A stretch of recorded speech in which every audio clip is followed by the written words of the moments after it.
On the afternoon of April 22, 2025, the peaceful Baisaran Valley near Pahalgam became a site of horror.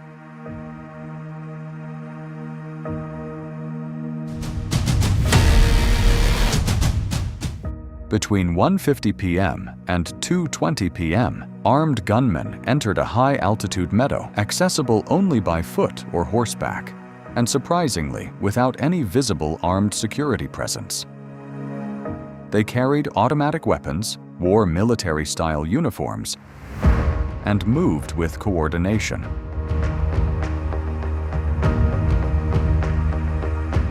"26 civilians were killed and over 20 injured.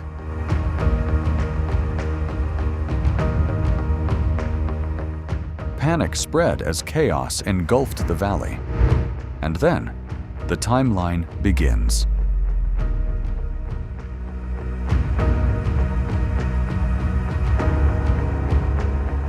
At approximately 2:30 p.m., within 10 minutes of the attack window, an FIR was registered.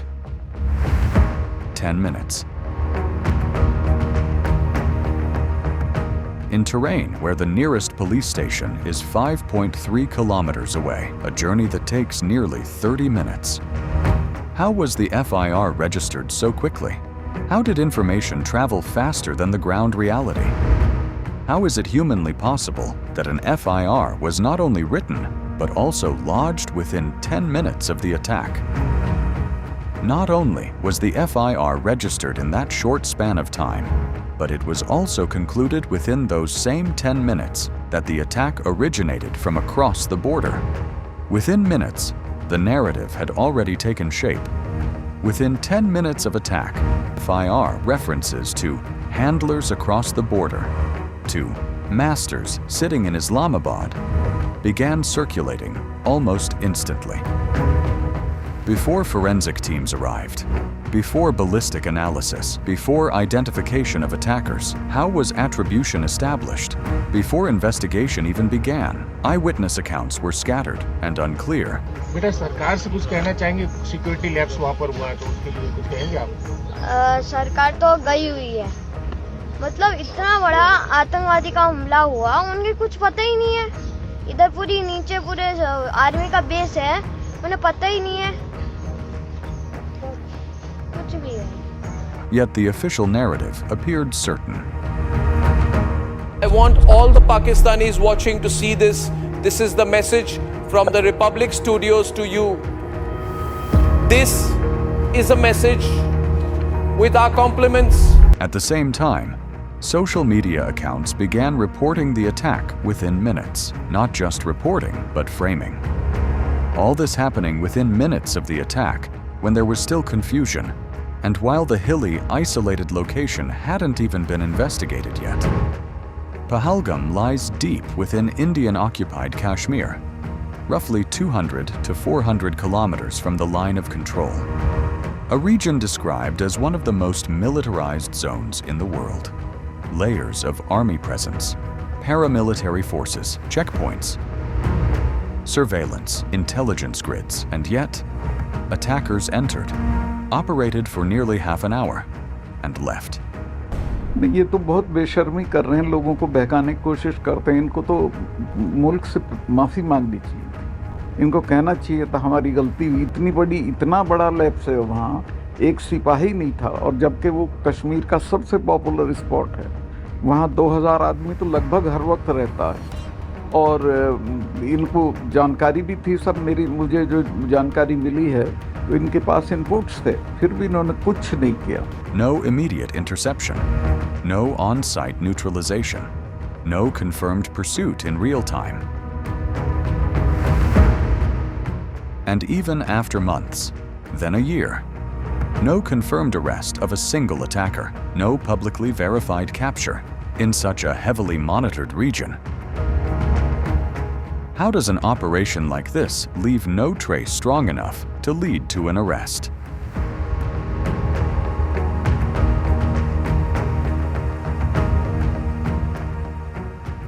Within days, sketches and names were released.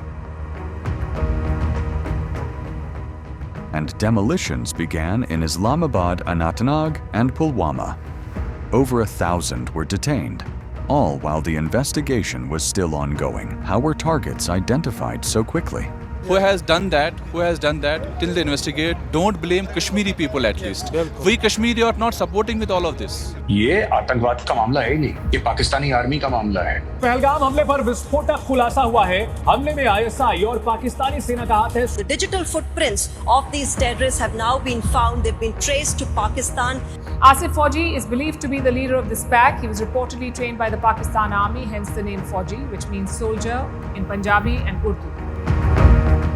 जिन्होंने ये हमला किया है उन आतंकियों को और इस हमले की साजिश रचने वालों को उनकी कल्पना से भी बड़ी सजा मिलेगी। The National Investigation Agency continued its slow probe, contrasting with the speed of initial conclusions. Reports indicate that Prime Minister Narendra Modi cancelled a planned visit to Kashmir around April 19th. Just days before the attack, reportedly due to security concerns. हमले के 3 दिन पहले ही वहाँ intelligence report Modi ji को भेजा था, कश्मीर जाने का प्रोग्राम कैंसिल किया था।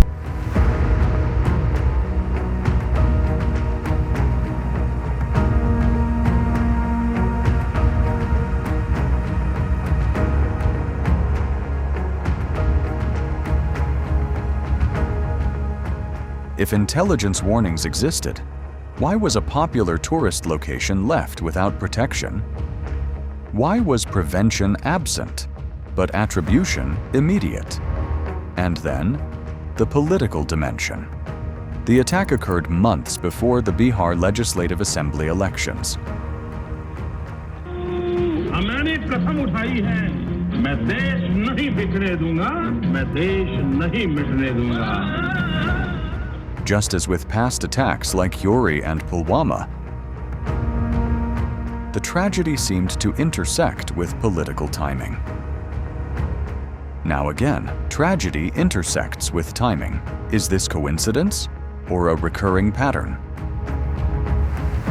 देश में अब तक के सारे बड़े आतंकी हमले भाजपा की सरकार में हुए हैं और भाजपा की सरकार आते ही देश और देशवासी सभी खतरे में आ जाते हैं। बिहार चुनाव करीब है और देश में जैसे ही चुनाव करीब आते हैं कहीं ना कहीं आतंकी हमला हो ही जाता है और युद्ध के बादल घिर जाते हैं। Prime Minister Shahbaz Sharif offered cooperation for an international investigation, but it was rejected. If the evidence was clear, why not allow independent verification?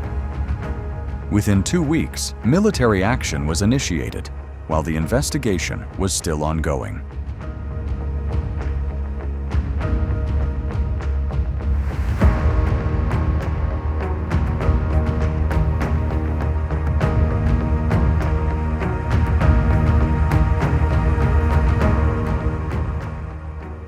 How was such operational certainty achieved ahead of investigative completion?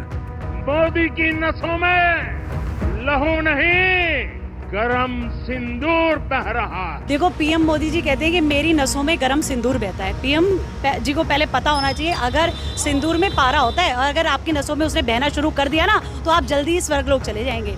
At the same time, reports emerged of restricted discourse. Journalists arrested. When actions precede accountability, then the story is no longer just about an attack. This leads us to some critical questions.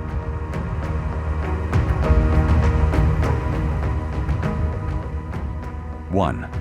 How was an FIR registered in 10 minutes when the nearest station is 30 minutes away?